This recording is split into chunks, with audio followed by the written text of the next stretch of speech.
ने जब अकेले ही अर्घ दे दिया और खाने लगी तो पहले ही ग्रास में बाल आ गया, दूसरे ग्रास में कंकड़ आया और तीसरा ग्रास मुंह की ओर किया तो उसकी ससुराल से संदेशा आया कि उसका पति बहुत बीमार है, जल्दी भेजो।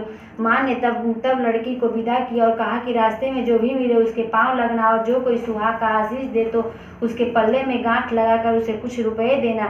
बहन जब भाइयों से विदा हुई तो रास्ते में जो भी मिला उसने यह आशीष दी कि तुम 7 भाइयों की बहन, तुम्हारे भाई सुखी रहें, तुम उनका सुख देखो। सुहाग का आशीष किसी ने भी नहीं दिया। जब वह ससुराल पहुंची तो दरवाजे पर उसकी छोटी ननद खड़ी थी। वह उसके पाँव लगी तो उसने कहा कि सुहागिन रहो, सपूती हो तो उसने यह सुनकर पल्ले में गांठ बांधी और ननद को सोने का सिक्का दिया। तब भीतर गई तो सास ने कहा कि पति धरती पर पड़ा है, तो वह उसके पास जाकर उसकी सेवा करने के लिए बैठ गई। बाद में सास ने दासी के हाथ बची खुची रोटी भेज दी।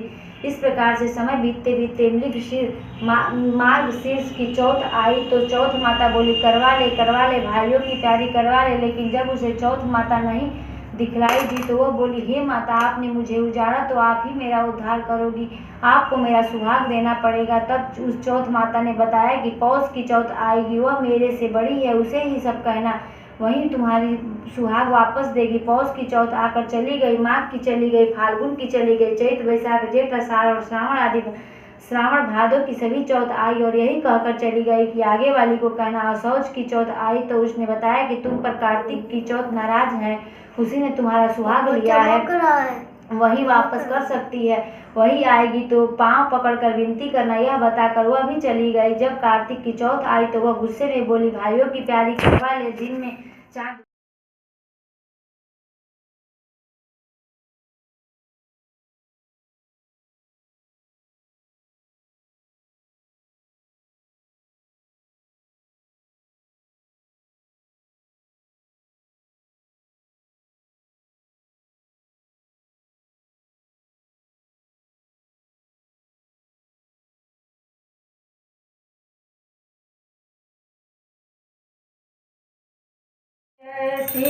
बजाओ बजाओ बजाओ बजाओ।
तीनों रूप निरखते त्रिभुवन जन होए, ओम हर हर महादेव। अक्षमाला वनमाला समारो ऋतुभानुभाग्यम पाणौमासायक चारुचापम। नमो निरामं रघुवंशनाथं त्राहि मां जगदीश्वरी।